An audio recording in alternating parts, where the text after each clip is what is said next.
Depuis le Salon des entrepreneurs, nous accueillons maintenant Daniel Goujon, président de Plastipolis. Bonjour. Bonjour. Plastipolis, le pôle de compétitivité du secteur de la plasturgie. On va rappeler en quelques mots la plasturgie. Cette région Rhône-Alpes est leader en France pour ce secteur. Oui, la plasturgie française, c'est à peu près entre 3500 et 3600 entreprises. Et la région Rhône-Alpes en compte 1500. Elle représente 40% des entreprises, mais près de la moitié du chiffre d'affaires et environ 40 000 emplois sur la région Rhône-Alpes, sachant que la plasturgie est née dans la région Rhône-Alpes et dans la région d'Oyonnax. Un pôle de compétitivité, donc Plastipolis, important aussi, qui fédère un peu tous les acteurs de Oui, de ce c'est le secteur. seul pôle de compétitivité plasturgiste de France.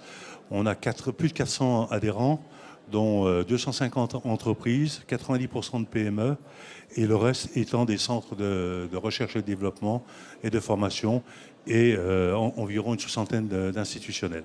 On va s'intéresser donc la semaine prochaine à un événement important, le Forum international de la plasturgie. Et à l'intérieur de cet événement, un qui vous concerne plus particulièrement, un congrès dont vous allez nous parler. Oui, c'est le congrès Smart Plastic Product, qui est à l'origine une initiative autrichienne, donc qui a créé ces congrès en Autriche. Et ce congrès s'est internationalisé. Et après 2 ans de congrès en Autriche, les organisateurs ont décidé de voyager un petit peu en Europe et ont demandé à Plastipolis, pôle de compétitivité de la plasturgie française, d'organiser ce congrès en France pour la 3e fois. Donc nous en sommes très fiers parce que c'est une reconnaissance pour nous, et il se tiendra la semaine prochaine, sur 2 jours. Voilà, la semaine prochaine, le 17 et le 18 juin. Le 17 en fin d'après-midi et le 18 juin toute la journée à Eurexpo. Voilà, le mariage, on va dire, d'une industrie classique, traditionnelle, avec les nouvelles technologies, c'est forcément la voie du succès et une source de développement pour oui, je dirais, l'innovation est nécessaire, elle n'est pas suffisante pour la réussite des entreprises. Il y a d'autres éléments économiques, mais ce n'est pas le sujet d'aujourd'hui.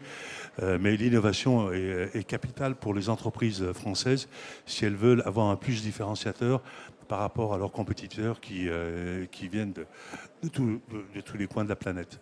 Et en fait, ce qu'on appelle les plastiques intelligents, c'est d'apporter des fonctions supplémentaires à des produits plastiques que l'on faisait d'une manière traditionnelle.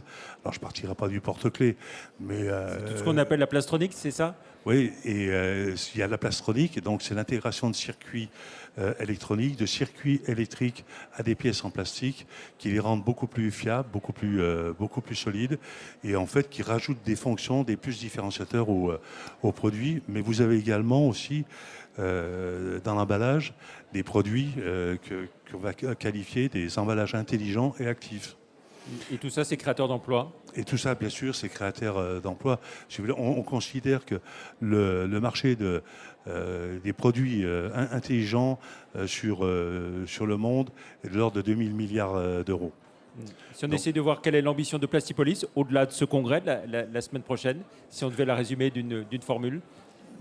Pour l'instant, pour nous, l'ambition de Plasticorgie, notre mission régalienne, si j'ose m'exprimer ainsi, ça a toujours été d'amener les entreprises vers l'innovation et de rapprocher 2 mondes qui jusqu'à maintenant s'ignoraient, qui étaient le monde de la recherche et du développement et les entreprises industrielles.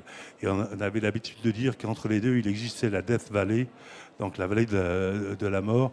Et en fait, il y avait des gens qui cherchaient, qui trouvaient ou qui ne trouvaient pas, mais les industriels avaient énormément de difficultés à exploiter ces réussites. Et l'objectif des pôles de compétitivité et l'autre, c'est de rapprocher ces 2 milieux. Et ça marche. Très bien. Merci beaucoup, Daniel Goujon. Donc rendez-vous est pris la semaine prochaine, le 17 et le 18 juin à Eurexpo. Merci, au revoir. Merci à vous.